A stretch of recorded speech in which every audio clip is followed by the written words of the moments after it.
Chapter 4, Hiding Out. It was a dark and stormy night. Okay, it was only the afternoon, but it was raining pretty hard. I waited for Mila outside Kim Lewis's house at 4 o'clock sharp. Mila was singing as she came up the block. The itsy-bitsy ghost climbed up onto the roof. Down came the rain and made the ghost go poof. Out came the sun and dried up all the rain. And the itsy-bitsy ghost went oomph. The last part wasn't in the song. It was the sound Mila made when she tripped over a tree root and fell. You okay? I asked. Mila looked at her scraped hands.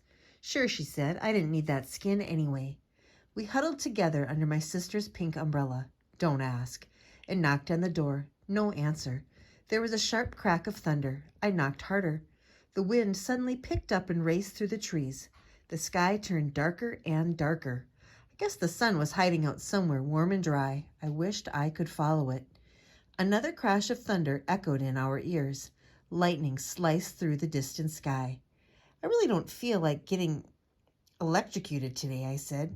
We knocked even harder.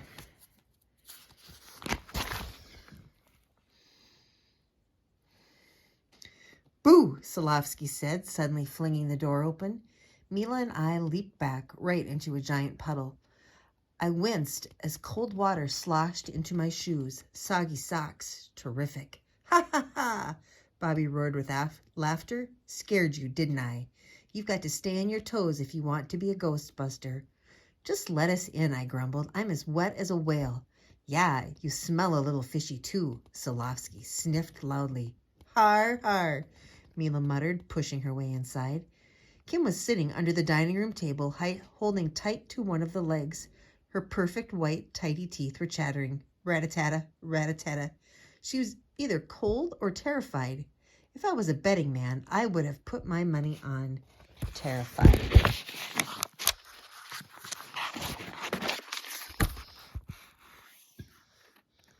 Mila and I wiped our feet on the mat. I stuck my sister's lousy pink umbrella by the door. I told you not to ask. What's wrong, Kim? Mila wondered. You look like you've seen a ghost, Solovsky interrupted. Kim didn't answer right away. She just waved us over. When we got close enough, she whispered, the ghost always comes around this time. Her eyes darted back and forth. My big sister Kayla is upstairs doing homework. She won't be able to help. Kayla doesn't know anything about ghosts. That's where I come in, Bobby said proudly. He placed a large cardboard box on the dining room table with a thud. Never fear, Solovsky is here. Oh, brother. Suddenly Mila squeezed my arm. Oh. I heard it, a low, shivering moan. It was a creepy noise echoing through the room. The hairs on the back of my neck snapped to attention like soldiers. Kim, is your sister playing a trick on us? Mila whispered. Kim shook her head. Whoa! Is there anybody else home? I asked. Kim shook her head and squeezed her eyes shut. If Kim was faking it, she was doing a great job. The moans and groans faded in and out. Sounds like it's in the next room, Kim said, pointing down a darkened hallway. There was a sudden loud crash, and then everything was quiet. Dead quiet. Suddenly, the lights flickered and died. We were alone in the dark. We edged together under the table. Maybe you should investigate, Kim suggested. Hey, I retorted. You hired Solovsky, remember? Let him take care of it. It was hard to stay still. Every detective instinct told me to get up and snoop around. But this was Solovsky's case. I wanted to see how he would handle it. And okay, it's not like I was dying to wrestle a ghost. Not unless I was getting paid for it. And I wasn't, so I didn't. Instead, I peered into the darkness. The lights were off and the sky was overcast. But I could still see a little bit. I thought I saw something in the shadows. It crept past the window and slunk into a corner. Kim, I asked, do you have a cat? No, she said. A dog? No. How about a small water buffalo? I asked hopefully. What?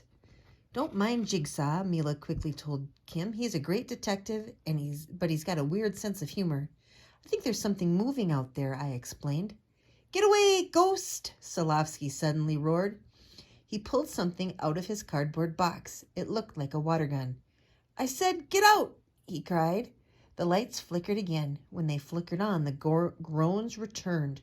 When the power went out, the groaning seemed to stop. A few feet from us, Solovsky was putting on a first-rate show. He threw down the water gun. He reached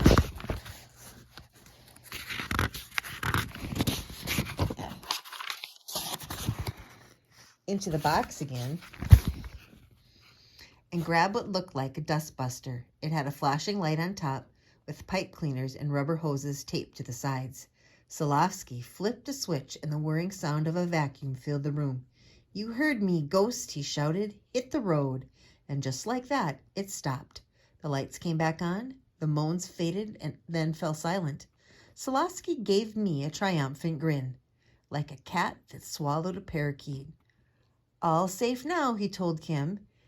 He held out his empty palm. "That'll be 99 cents, tax included."